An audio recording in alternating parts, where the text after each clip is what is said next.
L'édito écho d'Europe Matin. On a assisté cette semaine à une révolution de palais dans le très secret royaume d'Arabie Saoudite. Le nouveau roi Salman a brutalement changé l'ordre de sa succession. Dans une monarchie, c'est évidemment un événement majeur. Bonjour Nicolas Barré. Bonjour Maxime. En l'occurrence, qu'est-ce que ça signifie vraiment ?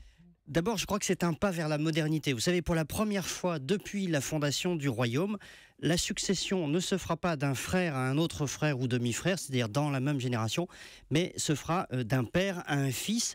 C'est-à-dire que pour la première fois, les Saoudiens, au lieu de voir se succéder sur le trône des rois vieillissants et malades, vont voir s'installer aux commandes d'une nouvelle génération. Et d'ailleurs, c'est important puisque, vous savez, la moitié de la population saoudienne a moins de 24 ans.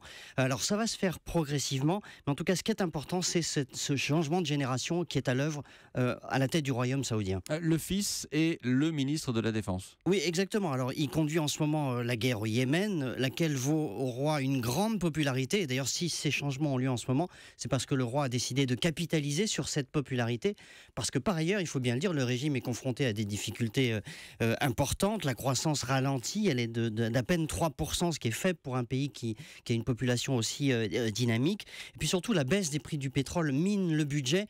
Or, l'économie saoudienne repose essentiellement sur des commandes publiques. Et d'ailleurs, même au-delà de ça, c'est tout le système de contrôle du pays par la famille Al Saoud qui dépend de cet argent public et qui donc aujourd'hui est fragilisé. Cette nouvelle génération, est-ce qu'elle va changer la manière dont l'Arabie Saoudite, qui est le premier producteur de pétrole, on le rappelle, est gouvernée ? Alors, je crois qu'on peut dire que c'est même déjà le cas. C'est-à-dire que c'est une nouvelle génération qui, d'abord, connaît très très bien l'Occident et qui a compris que les États-Unis étaient sur le retrait au Moyen-Orient et donc il fallait quelque part combler ce vide.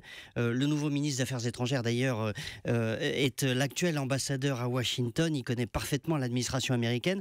Donc à l'arrivée, ça donne une Arabie Saoudite finalement plus moderne, plus ambitieuse, désireuse de jouer un rôle stratégique plus affirmé dans la région.